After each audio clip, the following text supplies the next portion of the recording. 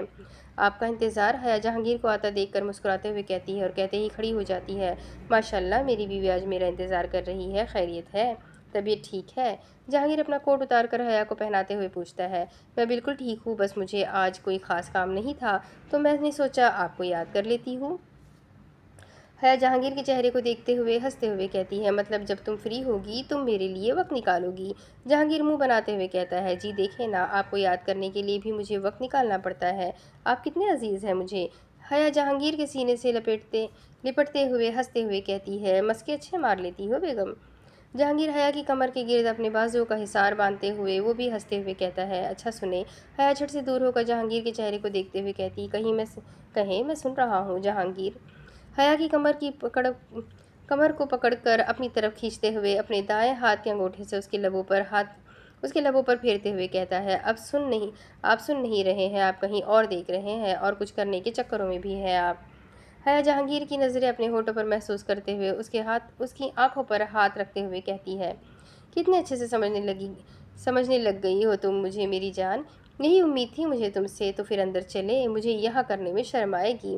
جہانگیر شرارت سے بھرے ہوئے لہجے میں کہتے ہوئے حیا کی گردن میں اپنا منہ چھپاتے ہوئے اس کی گردن پر اپنے لب رکھ دیتا ہے، جہانگیر شرم کرے اب آپ بوڑھے ہو گئے ہیں، لیکن اب بھی آپ نے اتنی گندی حرکتیں نہیں چھوڑی ہے۔ حیا جہانگیر کے چہرے کو اپنے ہاتھوں میں پکڑے ہوئے اس کی آنکھوں میں دیکھتے ہوئے بولی، بوڑھی ہوگی تمہارا خاندان، میں کیوں بوڑھا ہونے لگا بھلا؟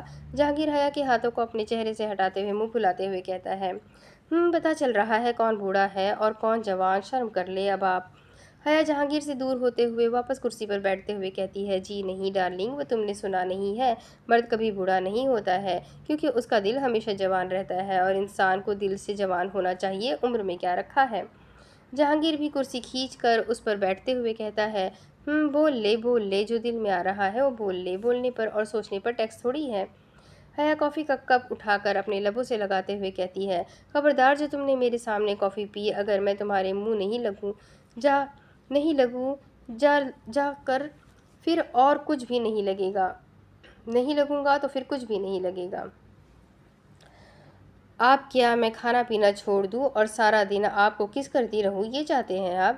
حیا جہانگیر کے ہاتھ سے کافی کا کپ چھیننے کی ناکام کوشش کرتے ہوئے کہتی ہے، ہاں اگر مجھے منہ نہیں لگاؤ گی تو میں کسی اور چیز کو بھی تمہارے لبوں تک نہیں پہنچنے دوں گا۔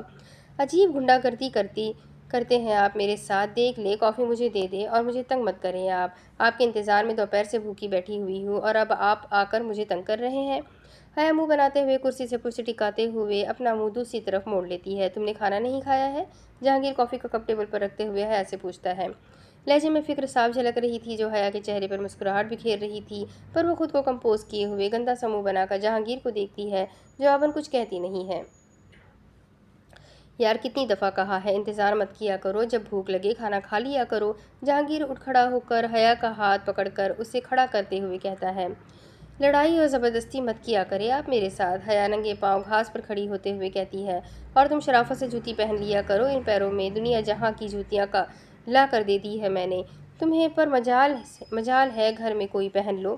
جہانگیر حیا کو اپنی باہوں میں اٹھاتے ہوئے کہتا ہے، مجھے ننگے پیر ٹھنڈے فرش پر چلنا اچھا لگتا ہے، اور مجھے بہت برا لگتا ہے جب میری بیوی ننگے پیر ٹھنڈے فرش پر چلتی ہے۔ جہانگیر حیا کے منہ کی طرف دیکھتے ہوئے غصے میں کہتا ہے، غصہ نہیں کرتے ہیں؟ حیا جہانگیر کے گالوں کو کھینچتے ہوئے کہتی ہے، تمہارے پیر کاٹ دوں گا میں اگر تم اب ننگے پیر ٹھنڈے فرش پر چلتی ہوئی دکھائی دی۔ جہانگیر حویلی میں اندر کی طرف بڑھتے ہوئے کہتا ہے، آپ مجھے یہ دھمکیاں کہیں سالوں سے دے رہے ہیں، میں جانتی ہوں آپ مجھے کبھی ہرٹ نہیں کریں گے کسی بھی معاملے میں۔ حیا فخریہ انداز میں جہانگیر کے گال پر کس کرتے ہوئے کہتی ہے، اور اگر میں نے کبھی کر دیا تو؟ جہانگیر حویلی میں داخل ہو کر ڈائننگ ٹیبل کی طرف بڑھتے ہوئے پوچھتا ہے، تو میں آپ کو اس بار سچ میں چھوڑ کر چلی جاؤں گی۔ حیا مسلسل جہانگیر کے چہرے کو دیکھتے ہوئے کہتی ہے، تم مجھے ایک بات پر چھوڑ دو گی؟ جہانگیر حیا کے لیے لات سے کرسی کھینچ کر اس پر بٹھاتے ہوئے پوچھتا ہے، جی ہاں مجھے جھوٹ سے نفرت ہے، اور آپ نے وعدہ کیا ہوا ہے مجھ سے کچھ نہیں چھپائیں گے آپ، اگر کچھ بھی چھپایا تو میں چلی جاؤں گی اور کبھی لوٹ کر نہیں آؤں گی، اپنے بچوں کو بھی لے جاؤں گی۔ یہ حیا جہانگیر کو دھمکی دیتے ہوئے کہتی ہے، اچھا بس میری جان، اتنی پولیس گیری کافی تھی، اب ٹھنڈی ہو جاؤ، یہ لو پانی پیو۔ جہانگیر حیا کو پانی کا گلاس پکڑاتے ہوئے کہتا ہے، میں چھوڑوں گی نہیں آپ کو اگر اب کی بار کچھ بھی کیا آپ نے۔ حیا چھوٹی چھوٹی آنکھیں کیے ہوئے جہانگیر کی آنکھوں میں دیکھتے ہوئے کہتی ہے، کھانا کھا لو، مجھے بعد میں گھور لینا۔ بیوی کم گھورو، مشین زیادہ لگتی ہے، بار بار مجھ جیسے ڈیول کو ڈراتی رہتی ہو۔ جہانگیر حیا کے لیے کھانے کا بول اس کی طرف بڑھاتے ہوئے کہتا ہے، کھاؤ چلو شاباش۔ جہانگیر حیا کے ہاتھ سے پانی کا گلاس لے کر مسکراتے ہوئے کہتا ہے، اب اس کے آگے کی کہانی میں آپ کو اگلے ویڈیو میں سناؤں گی۔ یہ ویڈیو بھی انشاءاللہ بڑا تو ہو ہی چکا ہے، آپ لوگ اسے انجوائے کریں۔ اگلے ویڈیو میں پھر ملیں گے، تب تک کے لیے اپنا خوب سارا خیال رکھے۔ جاتے جاتے ویڈیو کو ضرور لائک کرے، بیل آئیکن کو ضرور دبائے، چینل کو سبسکرائب ضرور کرے، کمنٹ ضرور کر کے بتائے کہ آپ کو ناول کیسا لگ رہا ہے۔ تو چلیں ملتے ہیں اگلے ویڈیو میں، تب تک کے لیے اپنا خوب سارا خیال رکھیں، مجھے بھی دعا میں یاد رکھیں۔ اللہ حافظ۔